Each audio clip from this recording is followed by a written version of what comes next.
Meus ilustres, nesse terceiro módulo nós vamos dar foco na parte mais intensa da interação comercial, que é a exploração e a explanação. É onde a magia acontece.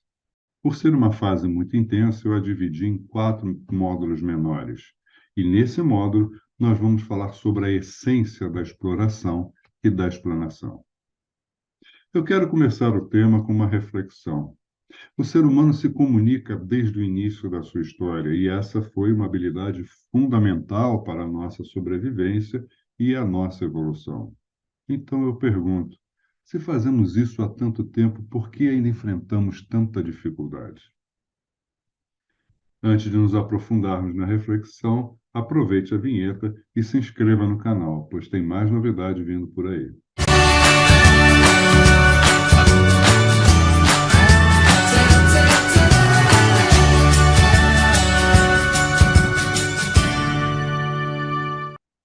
Vamos então à reflexão. Por que as comunicações falham? É algo tão simples, um transmite, o outro recebe. Antes de responder, eu quero compartilhar uma definição atribuída à programação neurolinguística que diz: a essência da comunicação é a resposta que você recebe, é o feedback. E com base nisso, a gente pode ver onde começa toda a confusão, toda essa loucura que é a comunicação. O primeiro passo é algo que precisa ser dito, é a mensagem que precisa ser passada. O segundo passo é o que efetivamente é dito. E aí podemos perceber que já existe um gap, aí já pode existir alguma falha, pois nessa fase que se chama de codificação, podem existir diversos limitadores de linguagem, de conhecimento, enfim. O que efetivamente é dito nem sempre é o que se quer dizer. Depois existe uma terceira fase que é todo o fluxo de transmissão da mensagem, que pode ter diversos obstáculos, e nós vamos ver isso mais à frente, que são os ruídos, os impedimentos que podem desvirtuar a mensagem que foi transmitida. O terceiro passo é a decodificação. Depois da transmissão, é o que o receptor entende da mensagem que foi passada.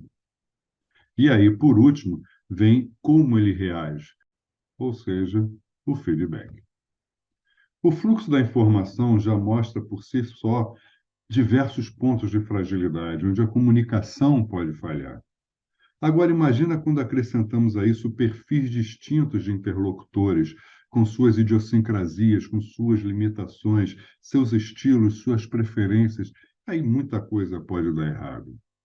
Imaginem vocês, por exemplo, o Sheldon tentando explicar a teoria das cordas para o Royce, o Joey e o Chandler. Ou mais ainda, o Joey tentando explicar qualquer coisa que seja para o Sheldon. A chance de sucesso é muito pequena, em função das divergências entre os interlocutores. Em resumo, não apenas o fluxo da informação é crítico, mas a mensagem pode representar desafio também em função dos seus interlocutores.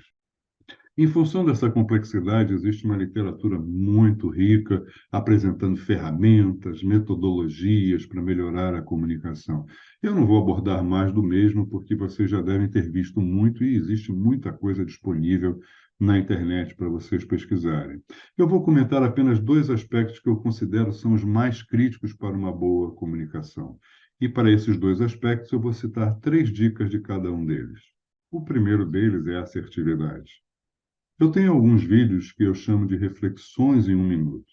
São vídeos bem curtos, com algum ponto específico, algum tópico específico, e um deles eu falo exatamente sobre assertividade. Eu convido vocês a assistirem aqui no meu canal esse vídeo. O segundo tópico é a escuta ativa. Esses 2 tópicos, assertividade e escuta ativa, eu diria que é fundamental na essência da comunicação. Vamos à primeira dica sobre assertividade. O professor Albert Mehrabian, que é um professor de psicologia da Universidade de Los Angeles, apresentou um estudo em que ele diz que a nossa mensagem, 7% dela é transmitida em função das palavras que usamos.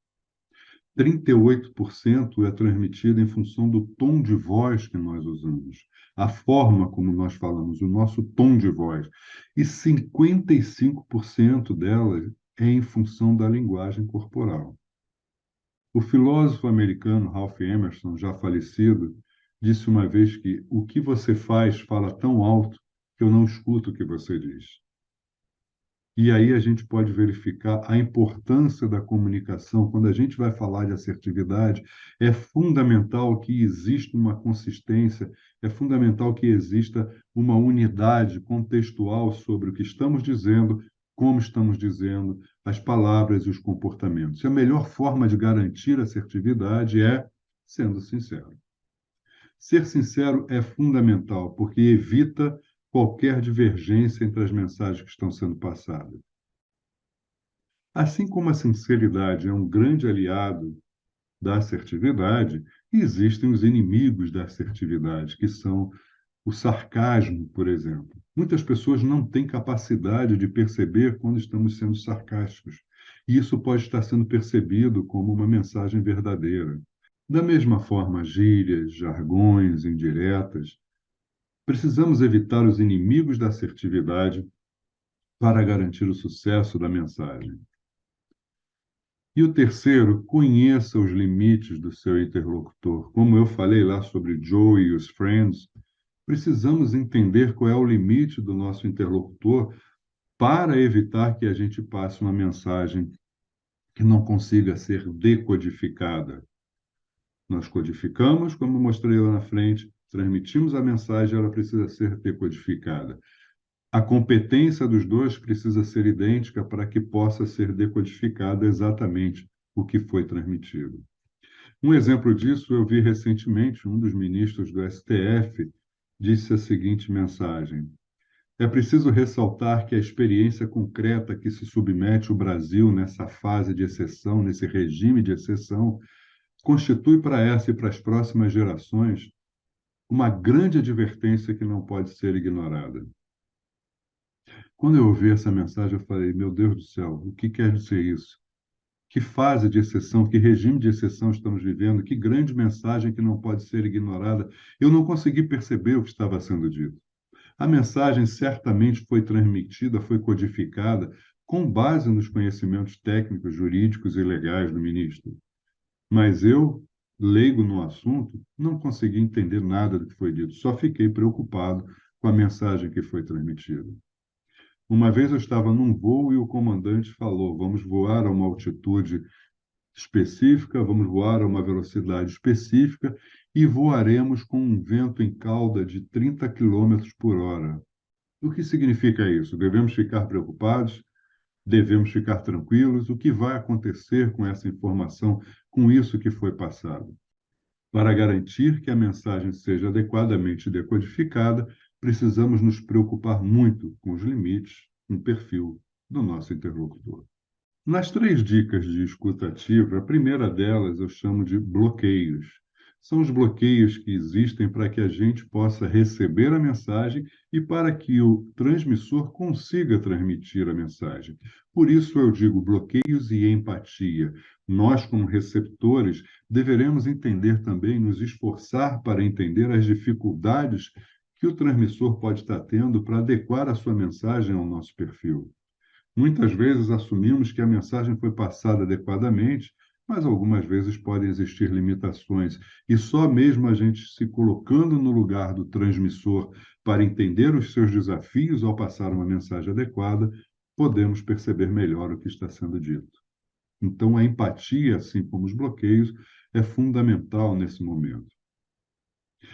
Existe uma frase do grande mestre Peter Drucker, que diz que o mais importante numa escuta ativa é você escutar o que não está sendo dito. Isso se conecta bastante com aquele estudo do professor Albert Mehrabian, né? Ou seja, precisamos observar a mensagem contextual, o que está sendo dito com os desconfortos, com a mensagem corporal, o tom de voz e tudo mais. Isso é muito importante. E o terceiro ponto, que é a dica muito importante sobre escutativa, é demonstrar. Demonstre que você está escutando. Demonstre que você está focado. Um estudo mostra que quando o receptor sente que está sendo escutado, ele tende a se escutar melhor. Ele tende a refletir mais e avaliar mais sobre os seus pensamentos, seus sentimentos e o que está sendo dito. Portanto, quando demonstramos uma escuta ativa, nós garantimos também uma qualidade melhor do que está sendo dito. Portanto, demonstre e foque na sua linguagem corporal, fazendo perguntas, esclareça, refine, parafraseie. No próximo módulo, eu vou me dedicar a perguntas, à arte de fazer perguntas, que é uma ferramenta poderosíssima na interação comercial e a gente vai poder abordar um pouco mais sobre isso. Bom, pessoal, é isso. Espero que tenha sido útil.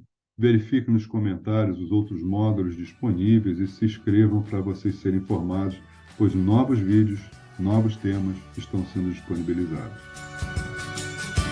Obrigado.